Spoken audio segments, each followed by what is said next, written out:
Hello, everyone. Welcome to Kitchen Politics 123 Radio Show. Thank you for joining us. I'm David Franklin in New Mexico.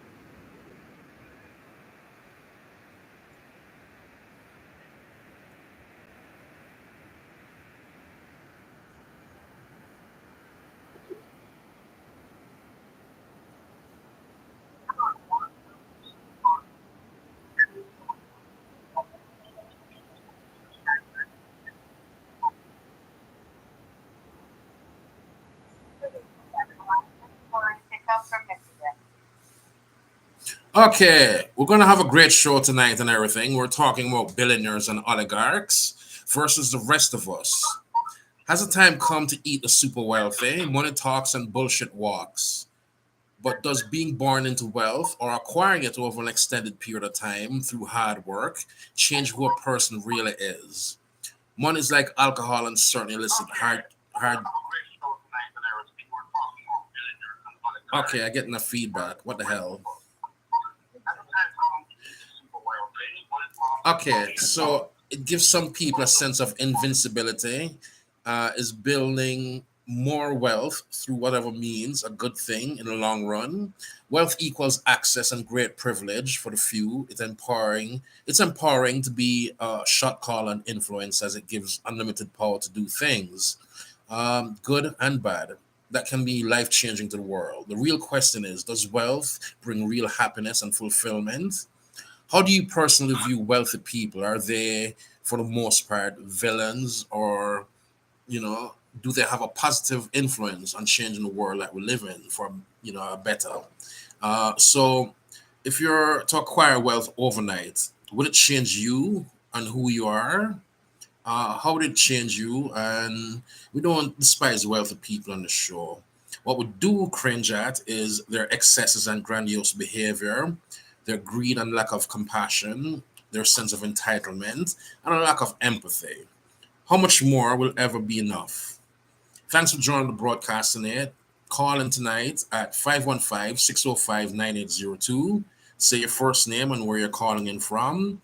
So don't be disrespectful when you call to either of us, Laurie and I as a host, nor any other person who may be on here as well. Turn off all background noises, and most importantly, have fun in the discussion. This is a podcast for everyone, whether you're Democrat, Republican, Independent, no party affiliation, communist, socialist, whatever. Everyone is here to have fun and learn from each other. And differences in opinion makes life more interesting. So visit our website, kitchenpolitics123.com, and you can subscribe to this blog, um, and this podcast at blogtalkradio.com/progressive talk go. This is episode 12348721. Original air date June 23rd, 2024. We're not antisocial, just anti-stupid. Let's get cooking, Laurie. Okay, so where shall we start here? I have a clip to play for people listening, and here it is, and we'll come right back.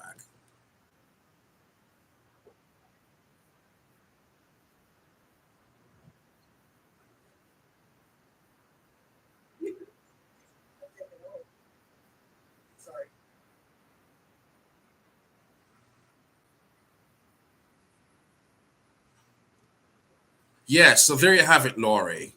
He's speaking on both sides of his mouth. What do you think about that? The hypocrisy and double standards.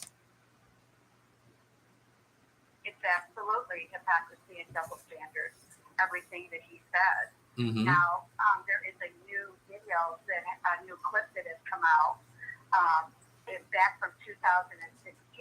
Mm-hmm.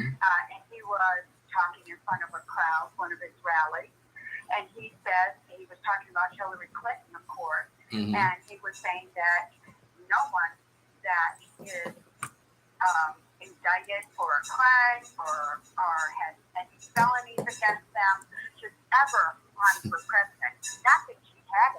Mm-hmm.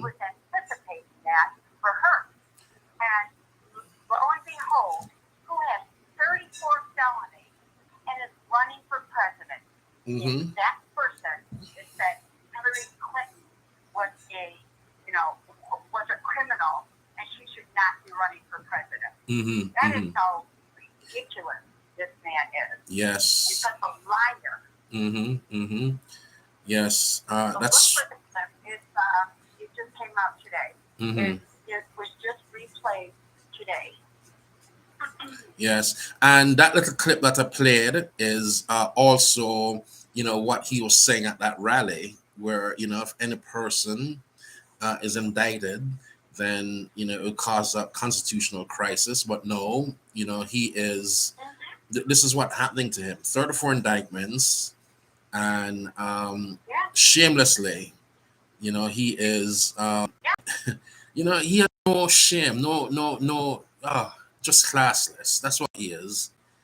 What I don't understand is how he can say something so blatant when he knows that he's a criminal himself. Mm-hmm. I mean, that's the part that really gets me. Mm-hmm. He knows that he's a criminal. He Mm-hmm. really does. I mean, there's no reason why he knows himself. He Mm-hmm. projects like he doesn't, but he does know himself, and he does know he's a criminal. Mm-hmm. So, why he talks like that, Mm-hmm. I hope those words come back to bite him hard. Yeah. I really do. Yeah, indeed. I And really do. you know what? As of November 2023, the combined wealth of the 741 billionaires in the United States was $5.2 trillion, which is more than 1.5 times the amount of what it was in the beginning of COVID-19, the pandemic. And this is more wealth than the bottom half of the Yeah. United States households, which had $4.1 trillion in 2022. So the top 10% earners in the United States also grow by 66.6% of the total wealth, while the bottom 50% only own 2.6 of the wealth. So the United States has more billionaires than any other country, and the top 5 billionaires have seen their wealth grow even faster than the rest of the billionaire class. So, for example, 3 richest US billionaires, Elon Musk, Jeff Bezos, and Larry Ellison, increased their wealth by 84% since 2020. You know, I mean, wow. Yeah. Talk about inequality. Yeah. How sad is that, really? It's actually very sad. And the reason that it's sad is because those employers like Jeff Bezos and Elon Musk, and I don't know much about the third one, Larry Ellison. The only thing I know about him is that he has old money. Yeah. And he's a recluse as well. Mm-hmm. And he just gave $50 million to Donald Trump. Mm-hmm. That's the only thing we really know of him. Yeah. But Yeah. I mean, can you imagine, having $5 trillion? It's just, of wealth, this wealth alone. Yeah. And pay your employees, for God's sake. Do something besides a yacht and, enrich yourself.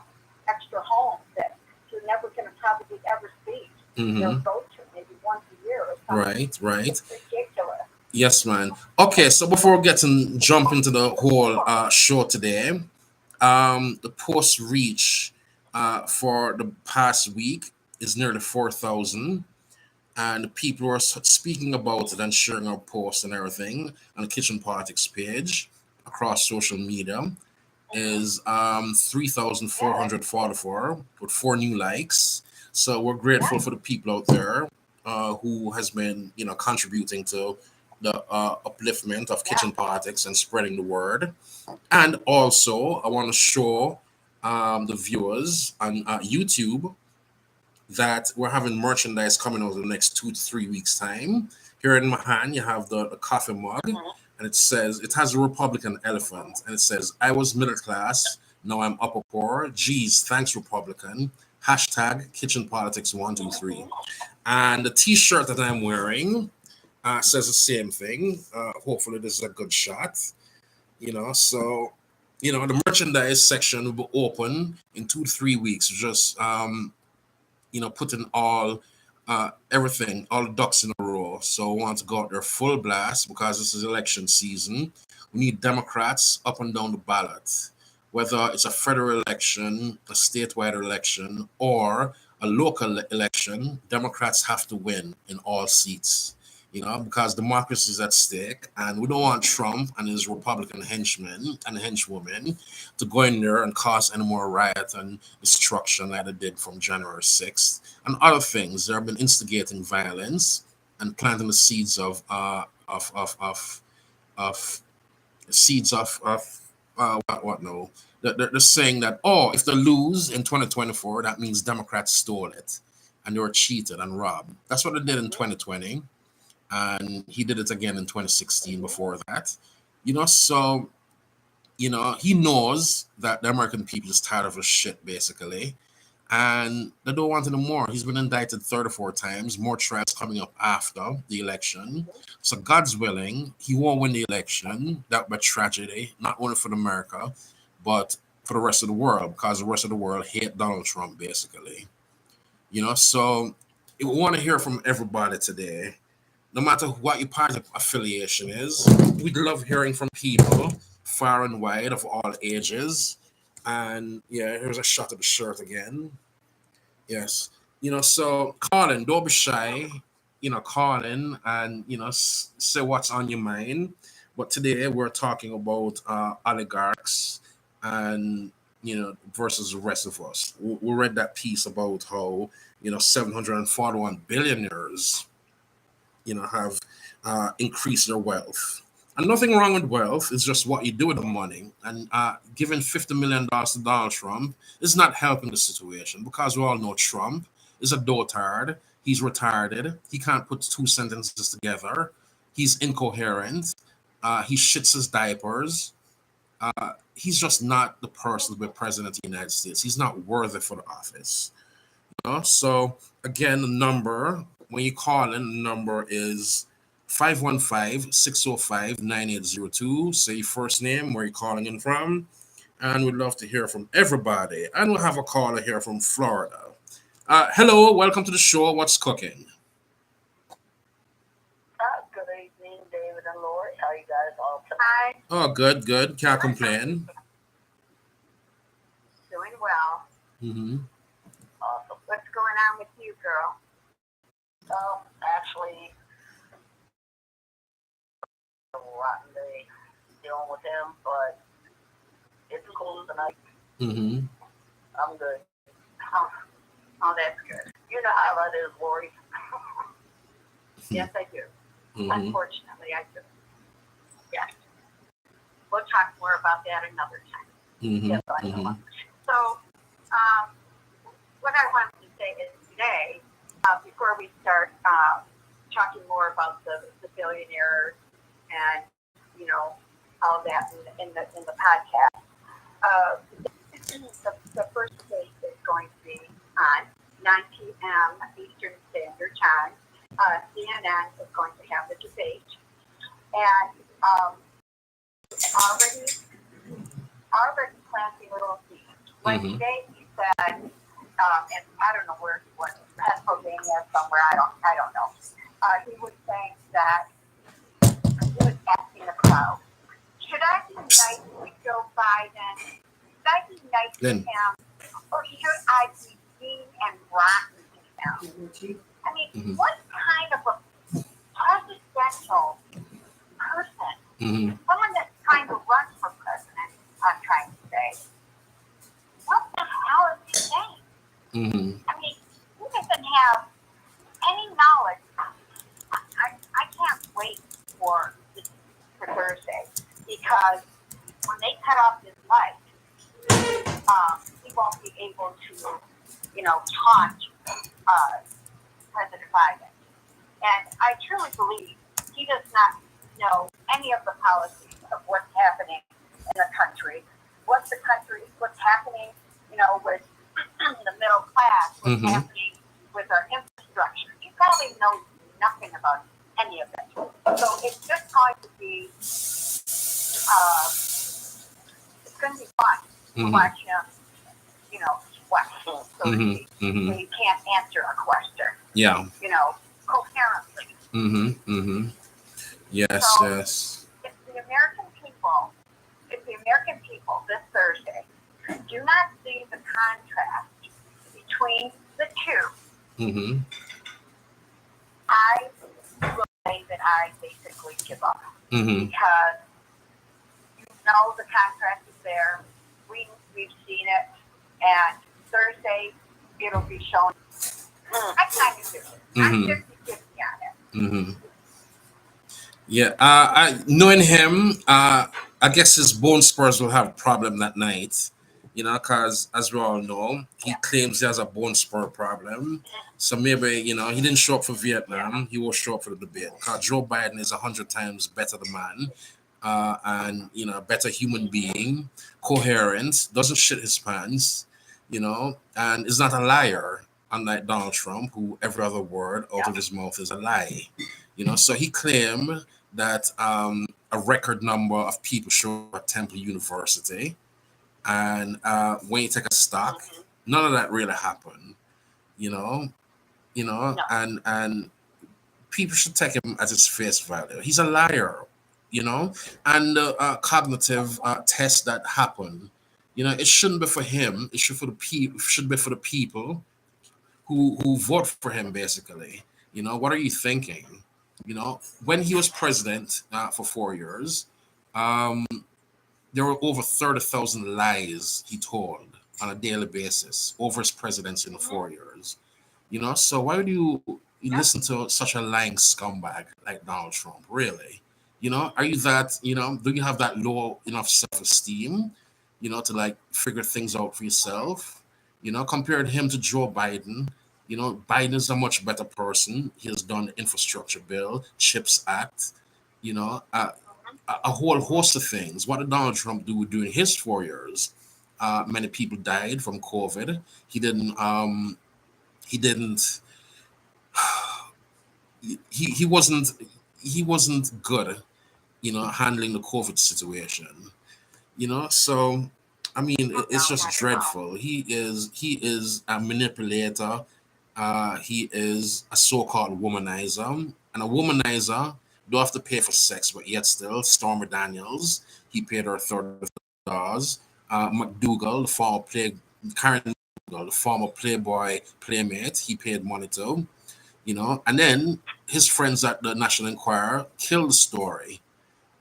So it came out after the election. So why would you trust a liar like Donald Trump? Seriously, I want a right winger call in tonight and explain why are you voting for Donald Trump, because he is lower than pond scum basically. And I have a clip lined up. I'm going to play a little part of Trump speaking in Philadelphia. Um, and I mean, it was no record crowd. It was garbage, basically. The typical Trump thing, garbage. I mean, his ass must be jealous of his mouth, the amount of shit that comes out of it. That's how bad he is.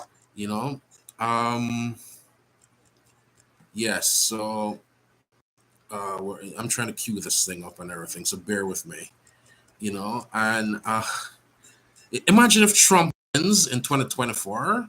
How do we implode basically? Our friends wouldn't believe us and trust us anymore. And Russia will just have a free reign, and Trump. I mean, Russia will just have a free reign of everything. You know, they're trying to change up the world order and everything. And Trump, as U.S. president, will look after the interests of the United States, but we will be beholden to Russia. Okay, so no, I'm not gonna play this. I'm looking for another clip. Because the source I'm getting it was from Newsmax, but Newsmax, as we all know, is a yes. Which is funny.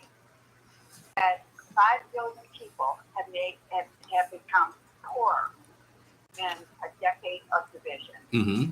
So the fortunes of 5 of the richest men have shot up by 114% since 2020. There is a prediction the world could have its first ever Sorry about that. Go ahead. is running, or the principal shareholder of 7 out of 10 of the world's largest corporations. 148 top corporations have made $1.8 trillion in profit. 3-year average, and dished out huge payouts to rich shareholders, while hundreds of millions faced cuts in real term pay.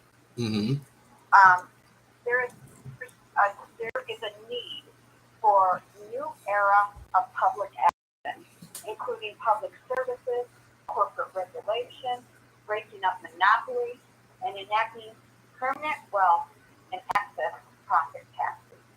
Absolutely, that is so true, because it is so unfit for, and we'll get into the tax thing in a little bit, because we do have to talk about that, because the tax thing from 2017 is hurting the country. And that's the one that you're reading from, Laura. Is it the Q where it said total U.S. billionaires' wealth up 88% over 4 years? No, underneath that. Okay. Yes. The one underneath it. The racial wealth gap, where Jeff Bezos is, correct? Yeah. Okay, gotcha. No. No. Hold on 1 second. Did you find it? No, my darling. Where is it? That's what I'm asking you. The real wealth divide and black billionaires. Which one? It is. It's Oxfam. OXFAM. It's green. Okay, gotcha. Yes. I'm there. There you go. There you go. Okay. The world's 5 richest men have more than doubled their fortune from $405 billion to $869 since 2020 at a rate of $14 billion per hour. Wow. While nearly 5 billion people have been made poorer, build a new torch, inequality, and global corporate power. If the current trend continues, the world will have its first trillionaire, like I said, in probably a decade, but won't be eradicated for another 229 years. They'll be all long gone. Yeah. But, I mean, what is it? You were asking before, how much is enough? When is enough enough? When is enough money enough? When is enough power enough? When is it enough? And I think that the billionaires don't have a limit as to what is enough. I don't think I don't think the money anymore means that much to them. It can't, because you can't spend that. You really can't. If you keep it for yourself and your family, you can't spend it in your lifetime. So how can you, feel good about having trillions of dollars and, billions of dollars, I should say, and not want to help humanity? It's inequality. So let's see if we can find the 5 billionaires that they are talking about. Yes, so the 148 top corporations made $1.8 trillion profits, 52% up on 3-year average, and dished out huge payouts to rich shareholders, while hundreds of millions face cuts in real pay. So I guess the regular worker doesn't mean much to corporations and wealthy people. It's about the shareholders, and that's sad, really. And the world's 5 richest men have more than doubled their fortunes, as you say. And yeah, it's just disgusting, really. Despite representing just 21% of the global population, rich countries in the global north own 69% of global wealth and are home to 74% of the world's billionaire wealth. Okay, so the billionaires, the United States is home to most billionaires on Earth, including Elon Musk, Jeff Bezos, and names have become synonymous with obscene wealth. But it is also home to tens of millions of people who face unnecessary hardships every day as a result of particularly low wages, Walmart, you listening, an unfair tax code, a meager public service, to a few, just to name a few people. So it's beyond comprehension, really. And we must stop to normalize extreme inequality and take deliberate action to prevent the ultra wealthy and the corporations they control from tightening their stranglehold on the politics of the country and the economy, basically. So I mean, who are these top five people? Jeff Bezos, his fortune is $167.4 billion. Uh, that's an increase by $32.7 billion since the beginning of the decade. The United States government has sued Amazon for wielding its monopoly power and the high prices, the degrade service for shoppers, and the stifle every competition. Because look at the malls now. Malls were far that was a lifestyle in America in the 1960s and 1970s, for example.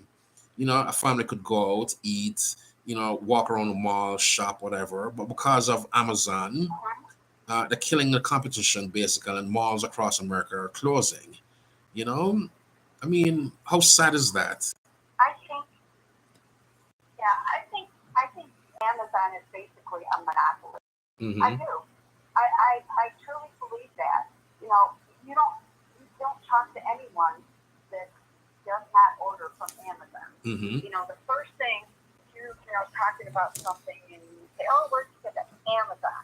People are being, they're spending on Amazon because Amazon is now a monopoly. Mm-hmm. And you can get anything that you want on Amazon. Right. Absolutely anything Mm-hmm. you want. Mm-hmm. And I understand that part of it. Mm-hmm. But also, you cannot just have one corporation, run the world. You just can't. Mm-hmm. And that's what he wants to do. Yeah. Yeah. And it's sickening. It's sickening to me. Personally, I do not buy from Amazon. The only reason I can't find what I want anywhere else. Mm-hmm. I usually go to the store website and try to buy from the stores that I want Mm-hmm. to purchase from. Mm-hmm. I don't buy hardly ever on websites, or Temu or whatever that's called. Temu. I don't because I Mm-hmm. feel, I feel if I want to buy something, I'll find it at Macy's or Mm-hmm. Warren Taylor or something like that, so Mm-hmm. that we can support the store itself.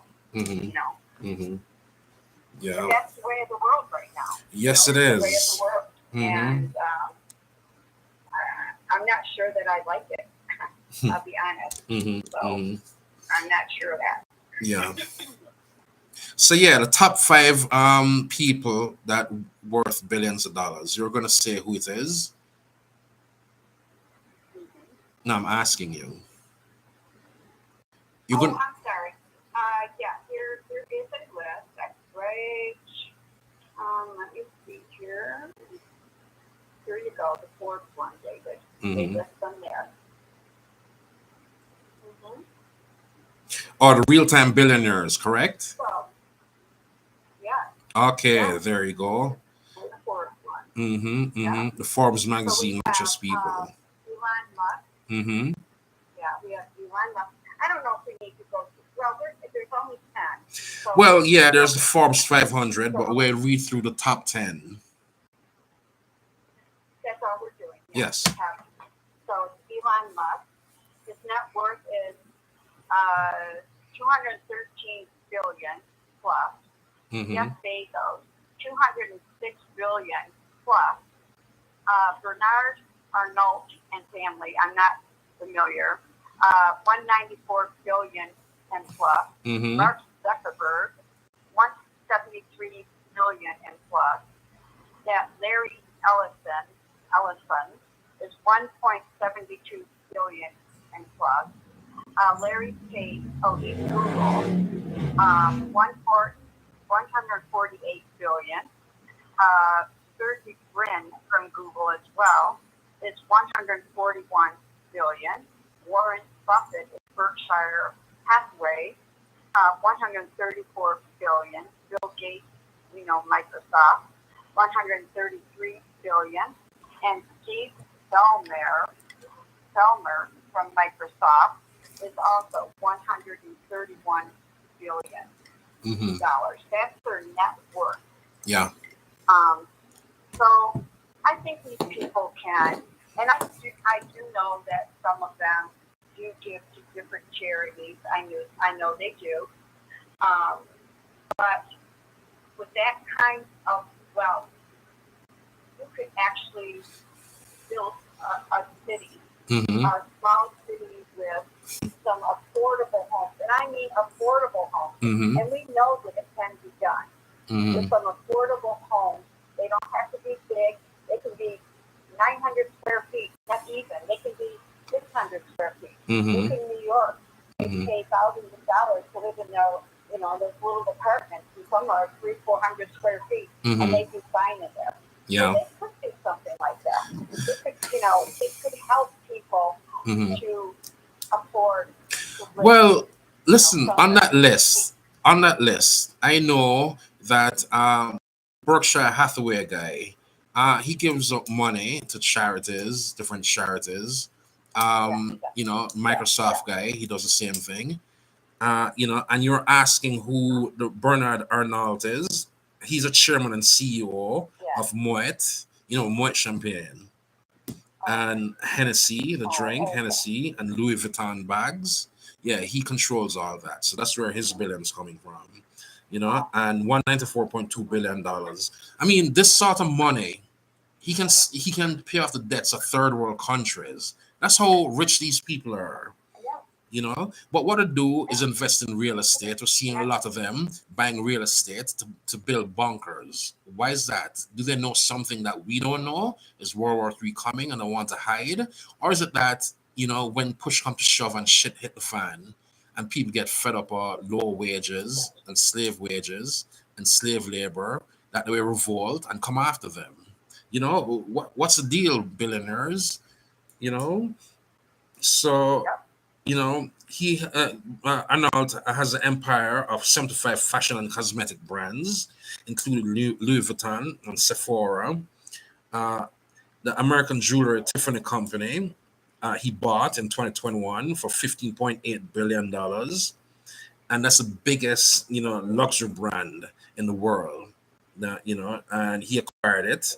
The holding company, AJIC, backs venture capital from Agle Ventures, which has investments in business such as Netflix and TikTok parent company ByteDance. So this man has his hand in everything basically. His father made a small fortune in construction, got to start by putting up $15 million from that business to buy Christian Dior in 1984.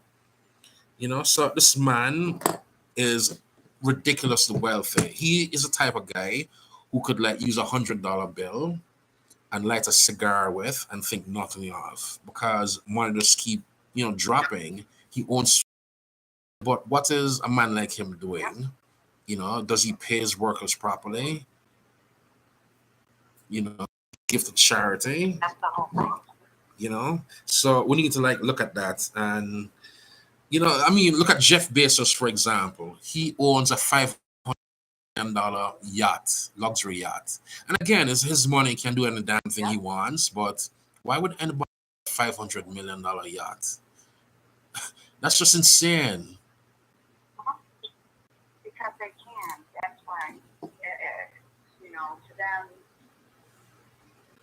To them, it's nothing.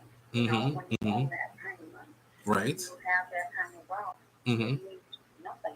Yeah. And it's probably a tax write-off too. Yeah. You probably entertained on it. Soon. Yeah, we'll take more calls soon and everything. But Elon Musk, he owns Tesla and SpaceX, and there was some insider trading that was going on, and the SEC needs to investigate. You know, he used the money that was for Tesla and put it towards SpaceX, and that's wrong. That should be investigated because Martha Stewart did a lot less, but she spent time in prison. So why a double standard, really? Jeff Bezos, as we said, owned Amazon. Mark Zuckerberg owned Facebook. Larry Ellison owns Oracle. Larry Page and Sergey Brin owns Google. Warren Buffett, Berkshire Hathaway. Bill Gates owns and a founder of Microsoft, and the CEO of Microsoft is Steve Ballmer. You know, I mean, kudos to them for getting where to reach and everything. You know, but Jesus Christ, in need, and how much taxes do these people pay? Yeah, we'd be interested to know. And anybody out there who listening and watching on YouTube, please call us and tell us why you support Republicans like Trump and his megalomaniacs in Congress like Marjorie Taylor Greene and whomever else, because this is really crazy. That basically they're shitting on people and telling them in, and the people just fall for it. You see the corruption, you see the violence that they're trying to instigate. Speaking of that, I was at Costco earlier today, and in the line waiting to check out, a woman read my shirt that I showed you that I'm wearing now, and you know what she said? I mean, the shirt says, let me read what the shirt says. I was middle class, now I'm upper poor. Geez, thanks, Republicans. Kitchen politics 1, 2, 3 with a Republican elephant. And I guess she was offended by it, you know? And she was like, oh, what about Hunter Biden? I mean, what about Hunter Biden? He's not working in government. So, you know, he's not, taking $2 billion from Saudi Arabia. He's not selling merchandise from the White House like Ivanka Trump was doing, which is illegal as hell to begin with. And the Trump boys, Donald Jr. and Eric Trump, they weren't qualified for the jobs that are held in the White House, but yet still get security clearance. None of them was worthy of security clearance, but yet still got it. Why? You know, that's nepotism. You know what I mean? Remember the nepotism bill that was signed by the JFK administration because he had Bobby Kennedy as Attorney General, and they said the Congress came together, Democrats and Republicans, and said, "Here what? We can't have this again because the conflict of interest when you have your brother as Attorney General. Can he be partial or impartial? And then Trump comes and just like shit on the system basically. Yeah, that's what Trump does. So there's no accountability. Yeah. The other thing is, and the other thing is that when he had his family, all involved in, politics, he said nepotism. Did anyone do anything about it? Did investigation? Did anyone try to get them out of there? No, nobody did. They just let them do their thing. They did. Yeah. I mean, whose fault is that really? Whose fault is that really? Bill Barr, the then attorney. Bill Barr's fault. He was Attorney General and did nothing to stop it or investigate it. They just like do anything they wanted, basically. What I'm saying. And people out there will still vote for them. Yes. Two people holding on for a long time. Yeah, two people holding on.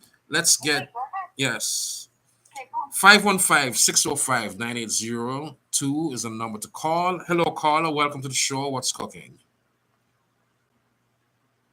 This is Elaine from Michigan. I'm a little bit tired. I'm going to put a face on the problem. You talked about the rich people. I'm going to talk about a struggling young man, 34 years old. He's got an 8-year-old, a 4-year-old, and a 2-year-old. He's in construction, but it's non-union. He went from an $800 rental, and the city decided that they closed the landlord down, even though the rent was paid.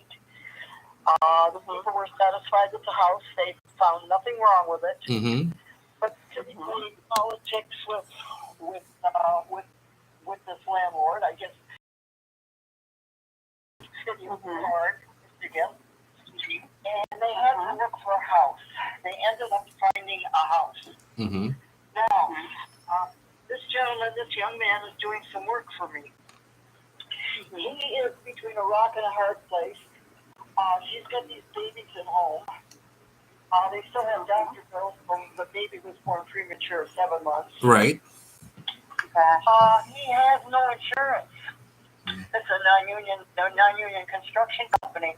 Mm-hmm. He has no insurance. Mm-hmm. The attitude of the owner is too bad. Apply to the state of Michigan for insurance. Mm-hmm. Excuse me, but this bastard should be charged double taxes. For doing that. Now he is sitting there with a 2-year-old, a 4-year-old, and an 8-year-old. No medical. Wow. No, that's terrible. Mm-hmm. Mm-hmm. That's terrible. And, we know that if any of them get sick, even, any of them, and have to go to the hospital, they won't recover financially. It just doesn't happen. You will be buried in debt. Mm-hmm. And that's why we need universal health care. State insurance. Mm-hmm. And the kids get sick, you're right. They're going to be billed.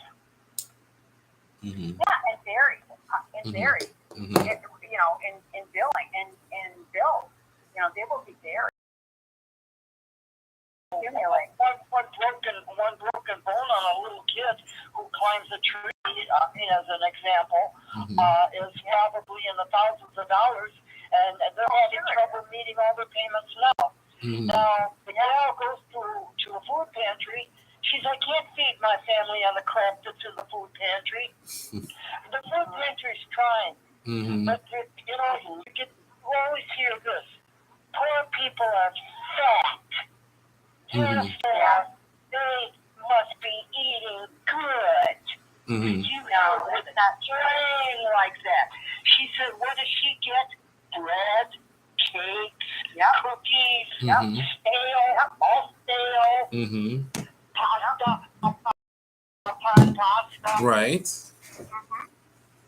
There isn't even a good vegan diet. Mm-hmm. Mm-hmm. No, it's not a vegan diet at all. And Republicans. And you hear Trumpy say, man, they're poor people. Yeah, bro, do you tell me about that? Look how fat they are. Mm-hmm. Yeah. But the thing is, Republicans, listen. A young person in the store with a bridge card, Mm-hmm. we call it a bridge card now, Right. and they have to put a candy in there to split it with the kids. Oh, they have a fit. Yeah. Mm-hmm. What? Oh, That yeah. the poor kid isn't entitled to taste a candy bar? Okay, but Republicans, listen to this. Republicans, couple years back. What the poor people and the struggling people are going through. Yes. Republicans, couple years back. And they pay their, and this young man, he pays his fair share of taxes. Oh, I'm sure he does. Okay, a couple years back, Republicans. What were you going to say? Yeah, Republicans, couple years back, or for decades now, at least a decade, they've been saying, hey, why people getting food stamps and SNAP and everything before they get these things? Shouldn't we do a drug test on them? This is how evil and corrupt and cruel Republicans are, And most of these people who are on SNAP program and they're on welfare. Gets any work, shouldn't they do a drug test on him? Yeah, I was making a point. Thank you for cutting me off. Drug test on him? Yeah. No. Okay. Yeah. Let's take our next call coming in now. Thanks for cutting me off. Hello, caller. Welcome to the show. What's cooking? Yo, how y'all doing? Hey, good. Good. This is Naj from Atlanta, Georgia. Yes, we're talking about the oligarchy versus the rest of us. Yeah, man. I feel like when you put a title like that, out there, I can't help but call, like, you know what I'm saying? Like, you can't bring up bills to compare raggediness and not have me call in. So, just to, get into it, first thing, recent story, I think it was Friday, Walmart will be changing pricing in the YouTube, where you know, you just kind of swipe it with the laser tag, the old well, they're going to put in digital ones so that they'll be able to raise and lower the prices during certain events. So let's say it's pretty warm outside, it's getting hot. Hey, maybe you raise the price of water 30 gallon machine. So just think about how we're using text and think about the conversation you guys are having, which I think is very important because people see the end game of the outcome.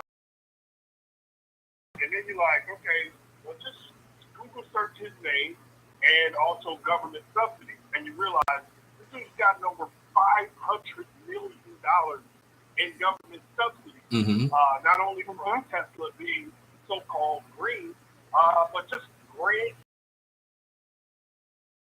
He's able to profit from and raise his own level. It looks like this guy is some kind of genius or something. And you know, then you get tomatoes and different ways he was able to build his business based off the U.S. postal system deciding they were going to create carve-outs for Amazon to benefit the company. And then after that, him using the power of the company to bully states and localities to get benefits before moving in to build a factory. I think a lot of Republicans got mad at AOC for rejecting the initial offer in New York, but when you think about it, that's actually what we need. We need a Teddy Roosevelt of this era. And I hate to be like a singular person going to change things type of person, but I just mean just the thinking of it. The trust busting from way back when. Yeah. You guys are talking about, the content of how we can get to those ones and zeros, but there's power behind it. So it's not just that they're going to continue to keep getting this wealth and the race to become the first trillionaire and everything. It's what that brings with it. And talking about politics, I'm arguing with and monopoly. That's what they're doing. They're turning it into monopolies. So, like the meat producers, there's only 3. There's only 2 for chicken, and they can charge what they want. Not to mention the pharmaceuticals that are killing us. And a military-industrial complex. More than $20. I sound like a broken record, but it's $450 to $550 for a file a month. That's bullshit. Complex. There were once, at one time, the military-industrial complex. There were 7 different places you could go to, the government, to like fix airplanes and fix stealth bombers and what have you. But now it's down to 2, and pretty soon it's going to be down to 1. Because Lockheed Martin have a lockdown on it, and I don't remember the name of the other company. And so when there's no competition, what happens is that if a part costs $15, for example, and because there's a lack of competition, Lockheed Martin, that $15 part will go up to like $2,500. And that's probably more. You look at there's no competition. Fall out of the sky and the doors fall off. That's the Boeing issue. But it's the same problem, though. Same problem. It's the monopoly problem. The military-industrial complex, that's a whole other thing. I wanted to stay with the private stuff before we get to that. That's a much bigger problem, which is actually majority of the spending here, which actually goes on. That's the budget. But when you go to local, the majority of the budget, hey, look, it's police.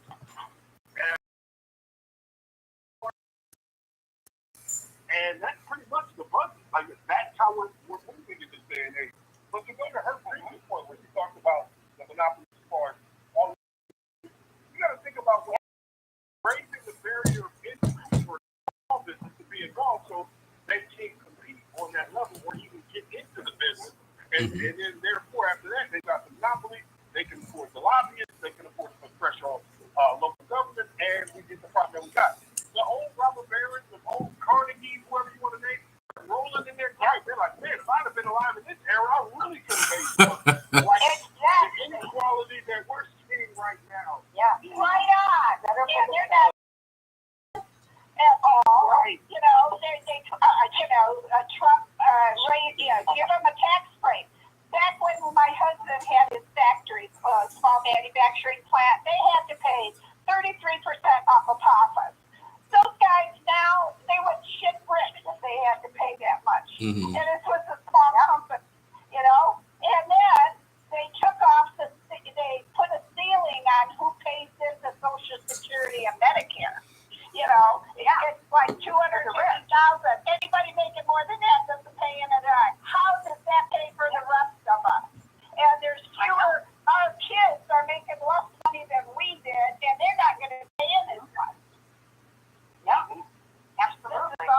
You know, everything is screwed up. I mean, honestly and truly, you know, people say, "Are we going to start eating the rich?" And that's the new thing right now. You know, I think it's got to the point where I think the country is starting to see that there is such a wealth gap. Not that we're jealous of the billionaires. It has nothing to do with that. They need to pay their fair share, right? Yes. They need to pay their fair share of taxes so that the rest of the people that cannot afford to do the things they would like to do could get the help that they need, maybe create more jobs, raise some wages. I mean, there's so many things that could be done to help the middle class to thrive. I mean, there are so many intelligent people in the middle class that can't make it, and they probably could be billionaires, but they have no way of being a billionaire or an influencer or anything like that because they don't have the means to do it. But Buffett said that it's disgusting that his secretary eats us. And Gates does a lot of social work and he does vaccines for they're two of the good guys, but the other ones, forget it. And when they're not paying their share of taxes, all of us suffer. All the people that go on Social Security, Medicare, disability get squat. Right. And if those big companies and the wealthy people into the pot, we're going bankrupt. Yeah. And our kids won't have Social Security and Medicare. And medical is so expensive anymore. Right. Medical expenses are bankrupting people all over the country. And as far as Social Security, Medicaid, everything else, remember, this is during the Vietnam War where they made the provision where they could borrow from that field. That money was supposed to be undone. If it was undone, it would be, it would be there until 2080. Hell, they talk about how, there's a shortfall in it and there may be some problems. But just, I don't know, just think about this. Okay, what their Bible, right, but think about their Bible. Adam Smith, the Wealth of Nations, right? Working down with the capital. That's Adam Smith. He said what? The invisible hand will influence. Right then, like at the beginning, like, okay, there has to be some guardrails here because if you allow the super wealthy to accumulate wealth and pass it on, that will essentially be a nobility within your nation who can exercise power in a way to where one citizen, one vote doesn't matter anymore because they can spread the money. And that's what Adam Smith, that's their guy. That's their, You're exactly right. That's why our Congress and our Supreme Court is bought and paid for. Yes, they are. Absolutely. But let's talk a moment about the big corporations, how little in taxes they paid last year. To show, to tell everyone. For Apple, the number is 0. Yep. For Apple, the number is 0. They have a factory in Ireland where they basically have an office there in order to store offshore money, and that's where they keep billions of dollars until they can figure out ways to shut it out to the shareholders and not have to pay taxes on it. Like this is actually doesn't pay anything. Doesn't pay anything. This is what they do. That's why you pay for the accountants, the tax law lawyers, and that's also why you buy influences in the government. So these are things that have to stop. And when we talk about this thing, it's not because we're being dire and saying there's no way out and everything is negative. No. Things have to be done. This has to be confronted. We've got ways to do it. It's been done before. Yes, Roosevelt did it. He started started Social Security, Medicare, and he stopped the oligarchs and all that shit. And now it's back to what it used to be. And it's not exactly. People are suffering. Well, people are working their butt off. People should not be able, have kids and they can't afford to pay here so they can work. It's so expensive. Everything is ridiculous. And then, it's all Biden's fault, right? Oh, yes. Inflation is running out of control. Gas prices going to go up. Wow, Biden's fault. But as soon as gas prices fall, yay, thank Trump.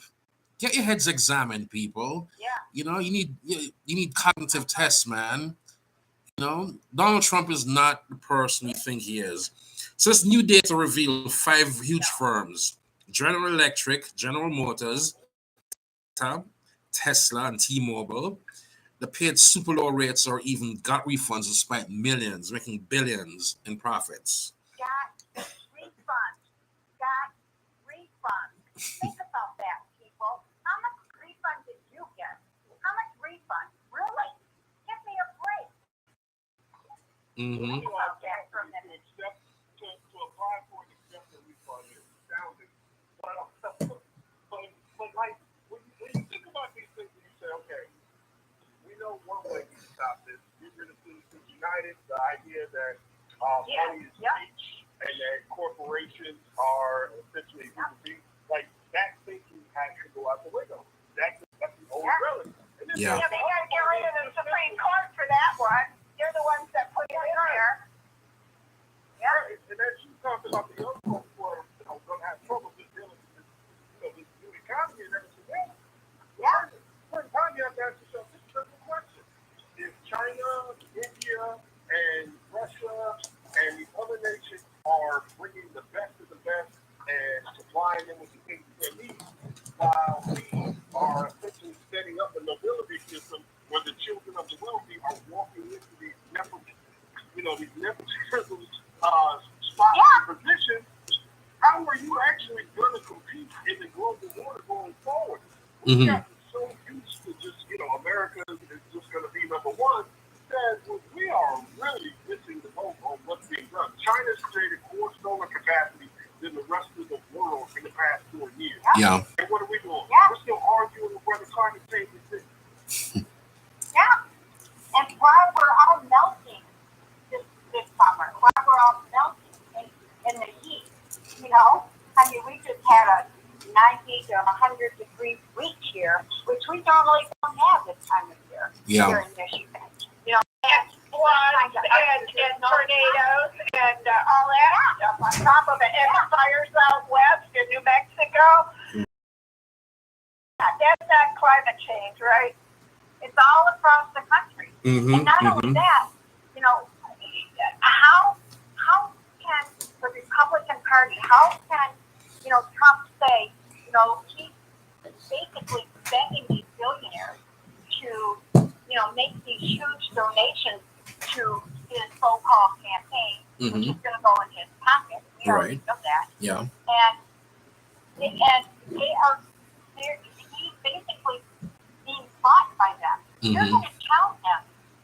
Show the client, show out everything. The president. Well, he and Mar-a-Lago, he said, give me $1 billion and I'll cut all regulations on oil. Yeah, on everything.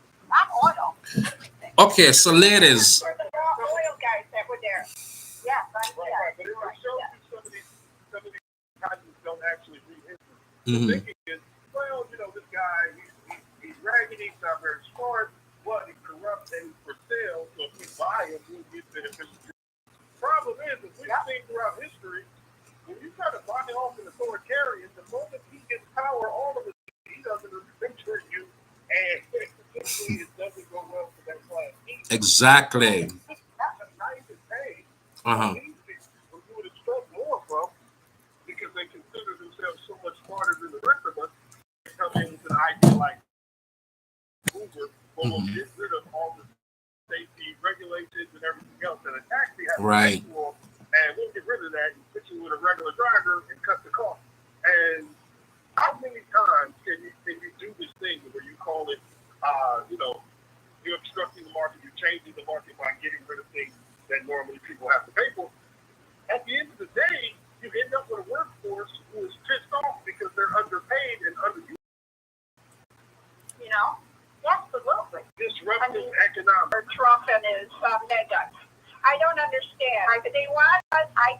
back to the oligarchs and all that and just take over everything. Don't they realize that they're going to go to crap? No.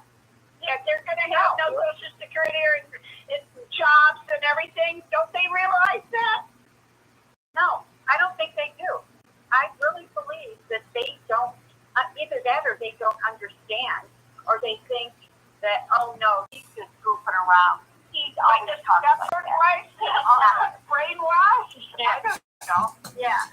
I don't know either. But, you know, the other They thing think they'll be on the good side of the tide and everybody else have their side. So that's why. no, it's not going to happen. Not going to happen.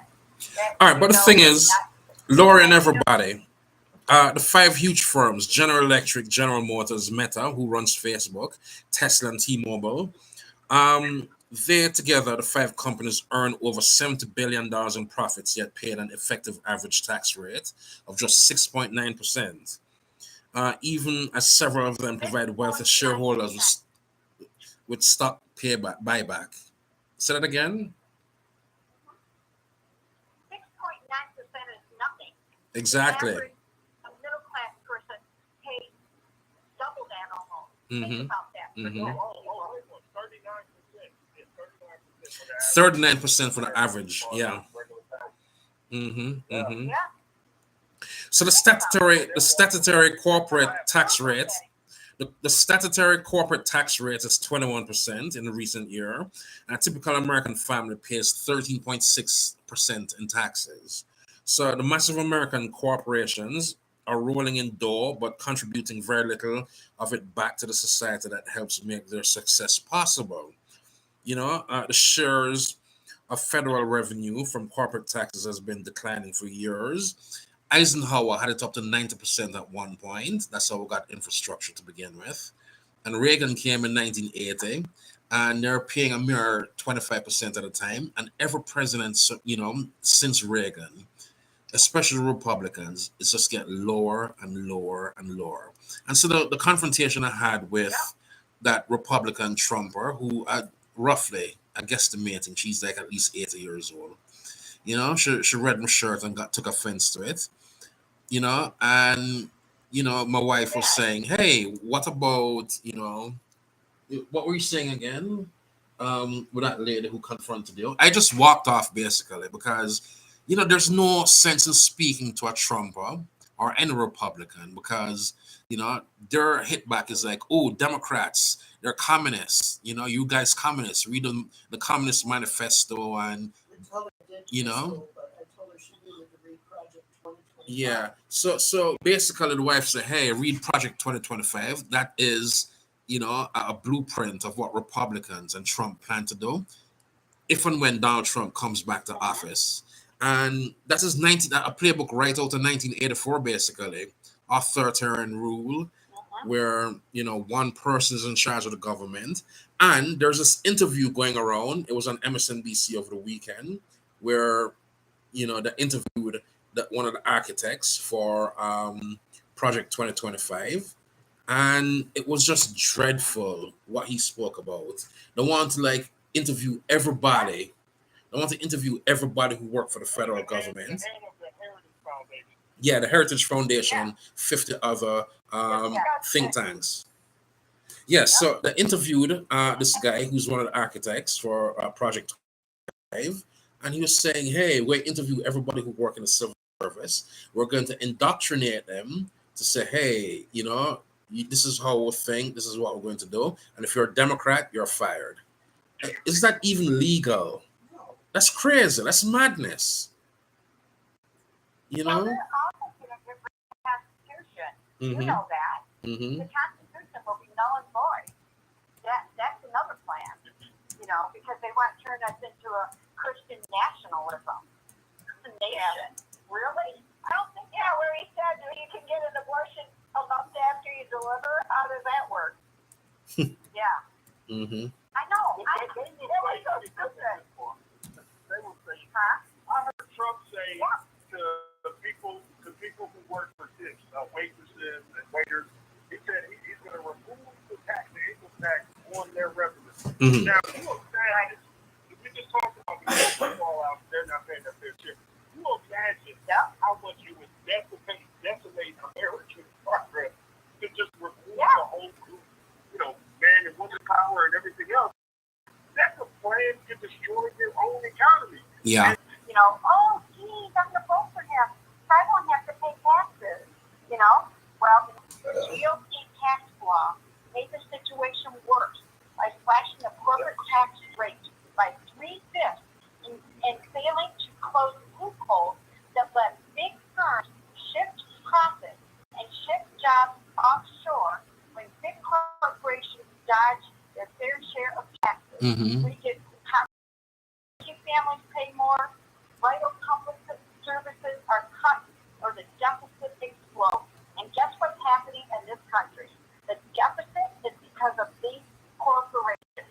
People don't understand that if these corporations and these billionaires already have a small deficit, they don't get that. yeah, but even with that, though, sometimes deficits are good because remember, the deficit, these are other people's assets. So when you look at the deficit for America, that means a lot of people are investing in America. That is tax revenue. Because the idea is, if you have a stable country with good taxes rolling in, you're going to be around for the next 50 to 100 years. Mm-hmm. This is why people don't buy government. You start messing around with that, you get to the point where why would you want to buy? Normally, you would have your money in, bills, you keep a little U.S. currency in your central bank. But if we start showing that we're not able to raise taxes every year, Right. that's how you become free. That's how you become a nation. And people don't want to invest in. So it's mad when you hear this stuff because it plays good for the bad guys who listen to Rush Limbaugh for 20 years and have been prepped for this. The tax man is his worst enemy, and that's the only thing stopping them from becoming a billionaire. Like, when they got that mentality, it's hard to get them off.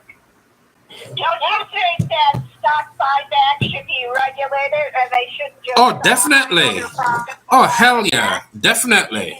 Really well regulated. Yes, definitely. That's where they're making even more money. Mm-hmm. Jacking up the price. They're making that money, and the incentives point to them taking risks because they know if they load themselves up with debt and get over leveraged, Uncle Sugar's gonna have to bail them out in the last moment. And that would be us as U.S. taxpayers. That's 2008. Yeah. In a nutshell. Yes. So they just said, we're over leveraged because at the end of the day, they got the. So it's a class put option. You know what I'm saying? Like it's a put option on the whole society. And no, they shouldn't be allowed to do that. They shouldn't be allowed to do buyback because to a certain extent, the buyback encourages lower worker pay, Right. and everything goes to the executives. And when things go bad, you take the parachute and walk out the door, but there's another guy. Plus, hiding all their profits offshore. That should be illegal too. Yep. Definitely, of course. Okay, so listen, Lori and the majority of it is here. It's in Delaware and in Las Vegas under these shell companies where you're allowed to reincorporate and there's not any questions asked. So, there's a lot to do. We just have the political will to do it. So we're getting to the point where all things political that are tough are shipped out. Anything monetary, well, you let Treasury handle it. Don't deal with that. Yeah. Anything to do with actual subsidies that affect regular people, we'll ship that out to the states. Like, Yeah. it's the passing of the buck everywhere. Yeah. So, Lori and Naj and everybody, you do think that the blueprint for a soft coup is this Project 2025 because the far right is planning to grant full unchecked power to somebody like Donald Trump, where the Supreme Court won't matter, well, it doesn't matter now, the Congress won't matter, all power, 100% of the power will go to him. Can you imagine America under Trump as a dictatorship? Yes, I could, and I would actually say, I would say we should even look further than Project 2025. We should say this is their ideology, and even if Trump loses this election cycle, the next person they put up, it's the same scenario. Their idea is oligarchical rule is the mode of the day, and that's where they want to get to. So whether it's Trump, Yeah. whether it's a revitalized Mitt Romney, whatever they want to, whoever they want to plug, doesn't matter. The point is, those are their objectives. Right. You've got that one right. You've got it 100%. Yeah, absolutely. He does. Well, it's been great talking to you guys. I gotta go. All right, Susan, thanks for calling in. And hello, Lou. Yes, man. That was Susan from Michigan. We thank her for calling in and everything. And a special hello to Lou, her husband, who not feeling well tonight. Hopefully he recovers fully because he's going through some issues, some health issues and everything. Okay, so we're approaching here. Almost half of the show is gone already. This is Kitchen Politics 1, 2, 3. We're on every Sundays, Mondays, and Thursdays, starting at 9:30 p.m. Eastern, 7:30 p.m. Mountain Time. This Thursday we won't be on because the debate is on, and everybody's going to be watching that, and we're going to be watching and taking our notes and everything. So Sunday, when we come back on Sunday, we'll speak about it in great depth. And I still holding out the fact that I don't think Trump will show up. He's going to blame his bone spurs for not showing up, probably, or make some lie up. Who knows with him. So if it's going to be, if it's going to happen, then Biden will clean his clock. Really whoop his ass, because Trump, like I said, he can't put for 90 minutes. No, that's insane. Yeah. That will never happen. Yeah, and the other thing is that they cannot have a piece of paper in front of them. Yeah. No. That's the other thing. Yes, so yes. But you think that Trump feed him the answers? Yeah. Well, I did it with George Bush in 2000, so. Do you think That might do more harm than good. Because knowing Trump, he'll probably go off script even with a thing in his earpiece. Yeah. But think about what MAGA's doing right now. Right now, they spend so much time saying Joe's a doctor that now they're realizing that's not a good way to walk into a debate, because you've lowered expectations for Joe so much that you're actually putting yourself in a position where you can't win. So now they had Dr. Ronnie Johnson or whatever the hell his name is come out and say, Biden should be able to take drugs. To get himself ready for this and all this other stuff. So you're seeing the right kind of trying to switch up their strategy here. Right. They realize they kind of can't do anything. Yeah. Well, lower expectations, you can't deal with that. That's right. Yeah. Absolutely. That is so Trump true. can't ride a bicycle either. No, he can't. Right. He's probably never. Yeah, he's probably never ridden a bike in his life. Are you kidding? He's only been driven around Dodge life. I wonder if he can even drive a car. Did anybody hear where he said that he wanted to bring back the draft? Yes, I heard that. No, I did. I didn't hear that. I did. Oh, yeah, I heard that. Yeah, Republicans and Trump want to bring back the draft. So hey, people in Pennsylvania who are coal miners, and Ohio, and typical red states, Tennessee, Texas, you want a draft back? Vote for Donald Trump. He'll take your children and grandchildren over the wars that we shouldn't be in as cannon fodder. Well, his sons, Eric Jr. and hear me, Donald Jr. and Eric Trump, would just stay home in a lap of luxury at Mar-a-Lago, drink the best champagnes, eat caviar, snort cocaine, whatever they do. I don't know what they do in the spare time. Do Adderall with daddy. Who knows? But, my God, can you imagine? The Baron would be of age. Yeah. I think... John Baron would be of age. He would be the prime one to be drafted. I wonder if he inherited that seat. Right. And it's never one of the young people that know about a military draft. If you want to turn out to be folks,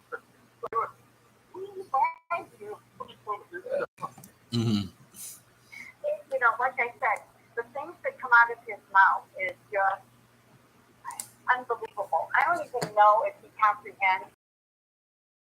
I don't know if he really knows what he's saying. Mm-hmm. I mean, some of the things are so stupid, you know, just like stupid. And why do these people applaud? I think that they are being paid to go to these different rallies. I think groups of people that get paid to go to these rallies. That is my thought, because I cannot fathom that there are so many people in this country that are dumbed down like that. I don't believe it. I believe that there is more good than evil in this country, in our population. I do believe that. And so that is why I think there's more to this than meets the eye. And my guess is that, I know that in his last campaign, he did get caught because there were people that were paid to go to the rally. They were paid, I think, $50 and then $75 if they held a sign, that sort of thing. But, you know, it's disgusting that he would even do something like that. Yeah. But there's nothing below him. There is nothing that man would not. Yeah. Yup. So 11 pedophile friends associated with Donald Trump. Pardon? Is that still on? Who, Raj? Oh, Raj. No, you, I don't think. Not? He did not. He did not. Raj. Okay, sorry about that. Over the phone, your name sounds different. Do you remember Trump's switch routine with the taxes, where he ordered a lesser amount to be taken out of a person's paycheck, and then when they filed their taxes, they got either a lesser rebate or they had to pay more? Yes, and to me, that's one of the biggest stories in America. Because like I said, people wait on this all week. I think they're going to do the refund. They can kind of bake into their finances. Like, okay, when we get the refund, we're going to do X, Y, and Z. And because of his tax scale, they didn't know that they had to change their tax thing in order to end up owing. And for so many people to be under the gun because of what he did, and to stand it 2 years later or to after, remember, his son said it 2 years after he put it in. So, I'm convinced that Joe Biden did. Like, that's where we are right now as far as America. Yeah. Understanding it and ability to put up things that you learn. But yeah, that is one of the worst working class policies, worst things done to working class people we've ever seen. Because, you know, there's something people have depended on for generations and they work for. Yep. And you're going to treat them like they're $11? Okay. Yep. And have no caring whatsoever.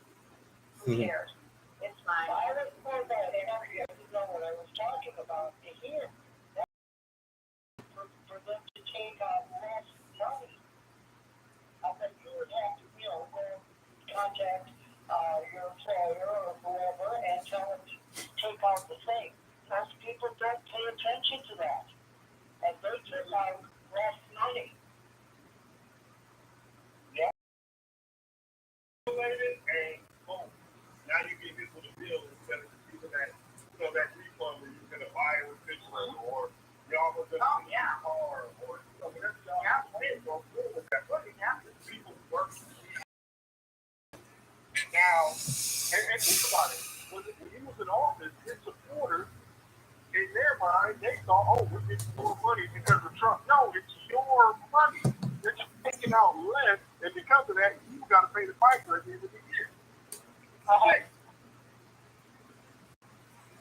Yeah. I just wanted to bring that out because I had a little discussion with a Trumper, and I think they listen to the program. Yeah. Let's talk about the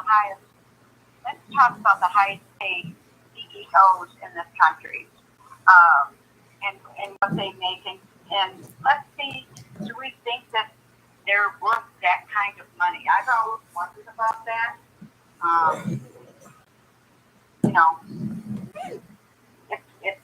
CEOs are worthless. There's a better argument for AI replacing CEOs than it is the regular workforce. Because what does the CEO do? It's scripted. The plan is, 6 to a year in the bank, so you can decide what money you spend, how you want to allocate everything. AI just does that better than human can. So why are we always talking about AI as workers, not talking about those folks who are? Last time I read about it was like 500 times a thousand. So I'm all here to do that. I've been looking for them.